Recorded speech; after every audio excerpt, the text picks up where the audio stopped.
एक तरफ हरभजन सिंह जो कि आपको पता है कि खबरों में आने के लिए ऐसे ऐसे बयानात देते रहते हैं जो कि उनको के सोशल मीडिया के ऊपर लेकर आए हैं, और दूसरी तरफ मोहम्मद आमिर को लेकर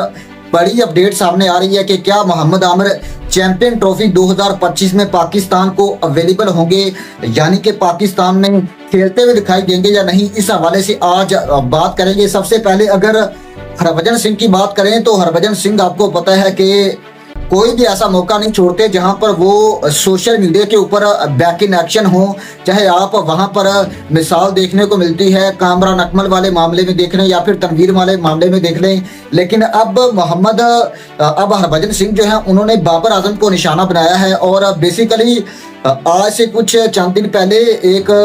बाबर आजम का जो है वो इंटरव्यू लेने की कोशिश की गई इरफान पठान की तरफ से, लेकिन बाबर आजम ने मना कर दिया। और उस हवाले से अब हरभजन सिंह ने दावा किया है कि बाबर आजम जो है उन्होंने इसलिए वो इंटरव्यू देने से इनकार किया क्योंकि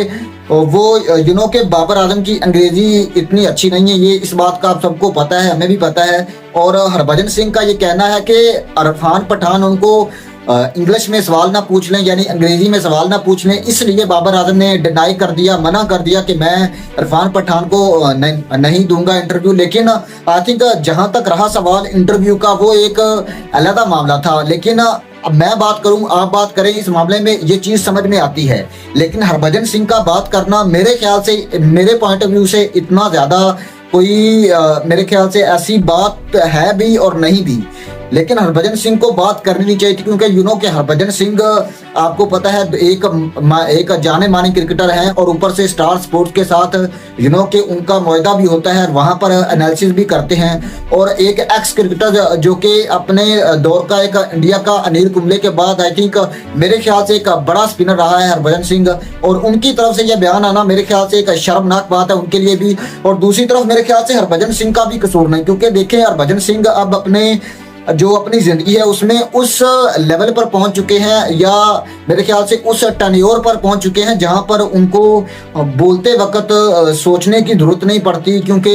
अब उनकी आपको पता है अच्छी खासी एज हो चुकी है। और वहां पर हरभजन सिंह मेंटली तौर पर भी अपना कंट्रोल खो बैठे हैं, जो मुझे समझ आती है। क्योंकि एक खिलाड़ी, किसी खिलाड़ी के लिए ऐसी बात कहना,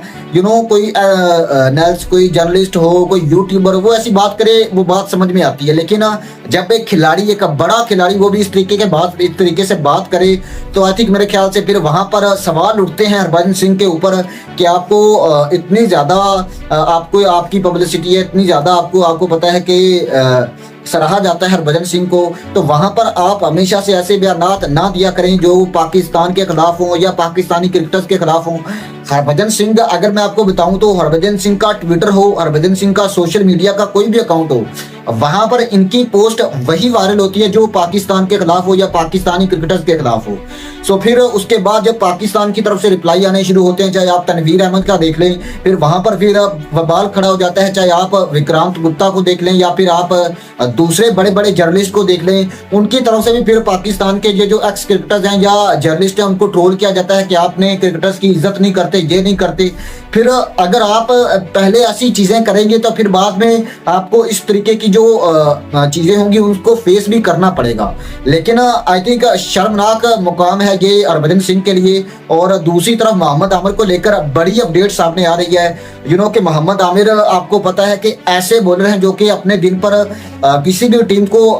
तोड़ मड़ोड़ कर रख सकते हैं। ये मिसाल हमें देखने को मिलती है चैंपियंस ट्रॉफी 2017, फिर एशिया कप 2014, 16, यानी कि कितने ऐसे मैचेज हैं जहां पर मोहम्मद आमिर ने अकेले दम पर पाकिस्तान को चैंपियन बनाया। और वर्ल्ड T20 2024 में एक यूएसए में जो लास्ट ओवर था, जो यानी कि सुपर ओवर, जहां पर 18 रन दिए मोहम्मद आमिर ने, अगर वो ओवर छोड़ दें तो overall Mohammad Amir world cup में एक डिसेंट बॉलिंग करते हुए दिखाई दिए। लेकिन यहाँ पर सवाल ये उठता है कि क्या मोहम्मद आमिर अपने आप को पाकिस्तान के लिए चैंपियंस ट्रॉफी 2025 के लिए अवेलेबल करेंगे? क्योंकि जहां तक जराये की तरफ से खबरें आ रही हैं या सोशल मीडिया की तरफ से खबरें आ रही हैं, यही चीज जाहिर की जा रही है कि मोहम्मद आमिर आपको चैंपियंस ट्रॉफी 2025 जो कि पाकिस्तान में खेली जानी है, वहां पर पाकिस्तान की जो ये जो जर्सी है वो पहनते हुए आपको लाहौर में भारत बनाम पाकिस्तान में भी खेलते हुए दिखाई देंगे। लेकिन अगर आमिर की बात करें तो आमिर आपको पता है कि टेस्ट क्रिकेट से रिटायर हो चुके हैं, ओडीआई से भी रिटायर हो चुके हैं और एक T20 शॉर्ट ऑफ फॉर्मेट है वहां पर अपने आप को अब तक उन्होंने पाकिस्तान के लिए रखा हुआ है। लेकिन जहां तक मेरा ख्याल है मोहम्मद आमिर की अगर बात करें तो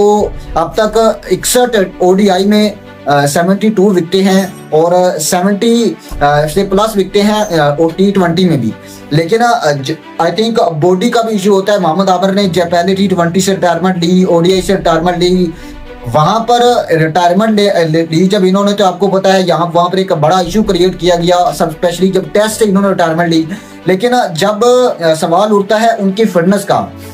आखिरकार उनको पता है कि वो कहां तक सरवाइव कर सकते हैं, और क्योंकि एक खिलाड़ी अपने आप को जितना ज्यादा जानता है मेरे ख्याल से उतना ना तो कोई जर्नलिस्ट जानता है, ना ही कोई कप्तान जानता है, ना ही कोई कोच जानता है। सो अगर मोहम्मद आमिर ये चीज मानते हैं और वो ये चीज समझते हैं कि वो टेस्ट क्रिकेट और ओडीआई में पाकिस्तान को रिप्रेजेंट नहीं कर सकते, तो फिर उनके ऊपर कोई प्रेशर नहीं डालना चाहिए। लेकिन अब के चैंपियंस ट्रॉफी जो कि ओडीआई फॉर्मेट में खेली जानी है,